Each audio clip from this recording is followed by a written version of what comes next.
Donc bonjour à tous, je vais corriger aujourd'hui un TP sur la dilution.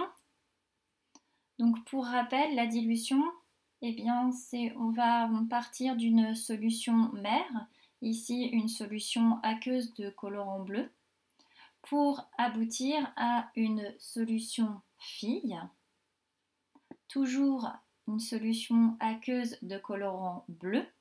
Et comme tu peux le voir, on passe d'une solution assez foncée à une solution plus claire. Donc quand on va diluer, on va diminuer la concentration. Donc ça veut dire que la concentration de la solution mère en colorant bleu, elle sera plus importante que la concentration en masse de la solution fille.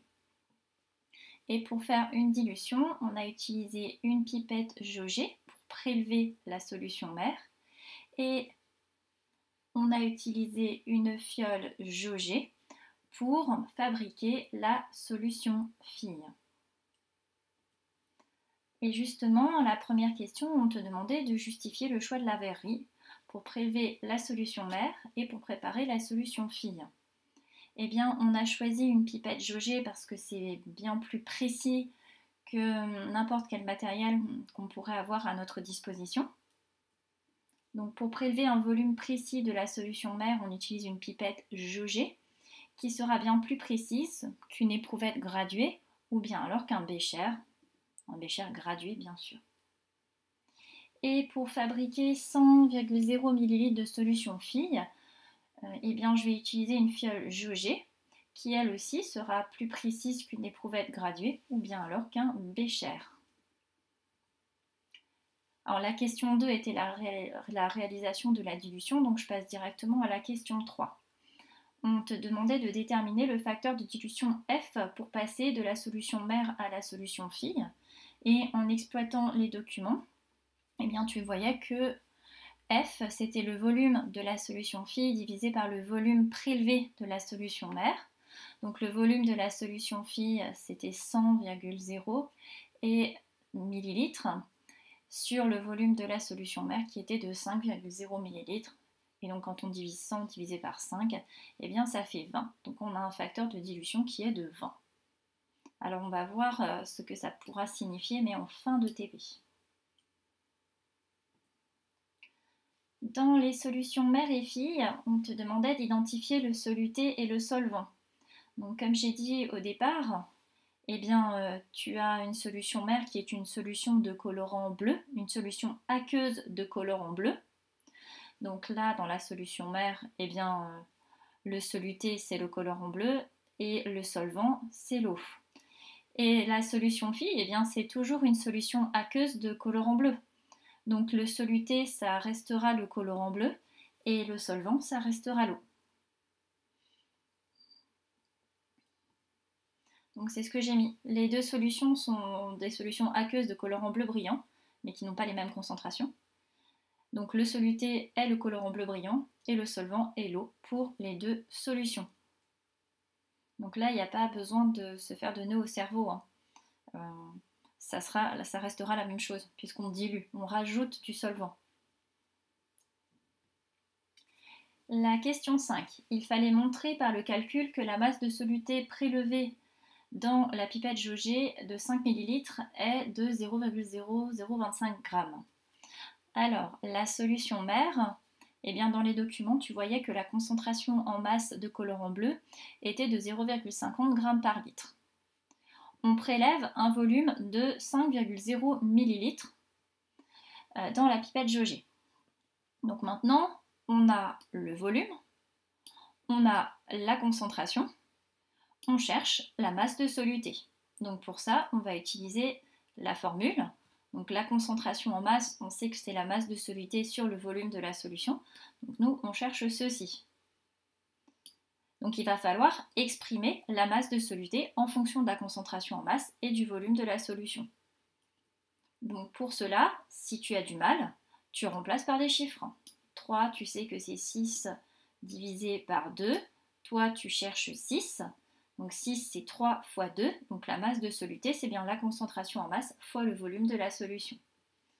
Donc c'est ce que j'ai fait. Donc la concentration en masse, c'est bien 0,50. Et le volume, Ah, mais le volume, on te le donne en millilitres. Et la concentration en masse, on te le donne en grammes par litre. Donc, il faut faire une conversion. Je te conseille de convertir le volume. C'est plus simple. 5,0 millilitres, eh bien, c'est 0,005 litres. Et pour calculer, eh bien après, tout simplement, la masse de soluté, si tu fais 0,5 fois 0,005, eh bien tu trouves 0,0025 grammes.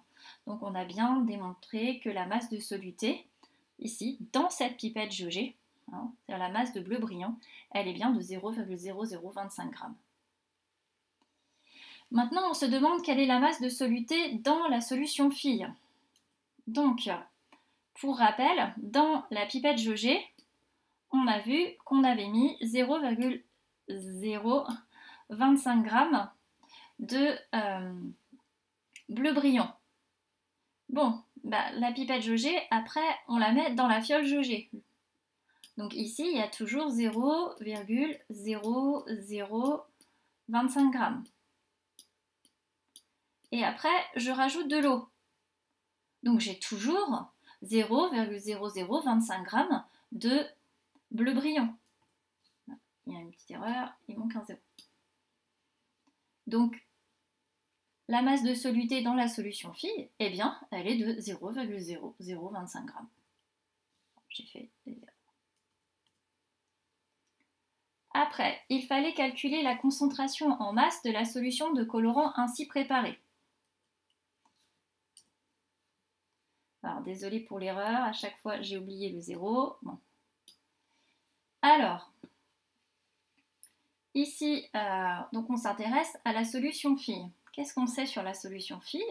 On sait qu'elle contient 0,0025 g de soluté et que le volume total, il est de 100 ml. Donc je peux facilement calculer la concentration en masse, puisque j'ai bien la masse de soluté et le volume de la solution.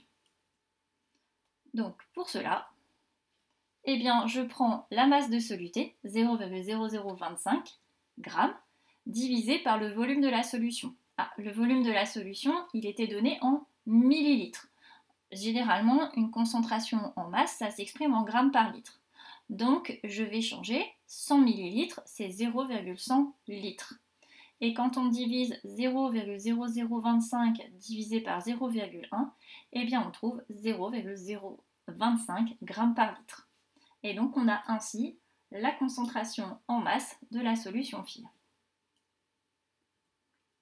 Dernière question, il fallait établir une relation entre le facteur de dilution F et les concentrations en masse des solutions mères et de la solution fille. Donc pour rappel, le facteur de dilution, on l'avait calculé dans les premières questions. On avait vu que c'était le volume de la solution fille, donc 100 ml, divisé par le volume prélevé de solution mère, 5 ml, et on avait trouvé 20. Alors, on a les concentrations de la solution mère et de la solution fille. Donc la concentration de la solution mère, elle est de 0,50 g par litre. Et la concentration en masse de la solution fille, elle est de 0,025 g par litre. Et bien tout simplement, je peux remarquer que si je divise la concentration en masse de la solution mère sur la concentration en masse de la solution fille, eh bien je retrouve 20, ce qui est le facteur de dilution. Et donc, on a ainsi une relation entre les concentrations en masse des solutions mère et fille et des volumes, entre le volume total de la solution fille et le volume prélevé de la solution mère. Alors que ce signifie finalement ce facteur de dilution qui vaut 20? Eh bien, ça veut dire qu'on a dilué par 20 la concentration de la solution mère, ou bien alors que la solution mère est 20 fois plus concentrée que la solution fille.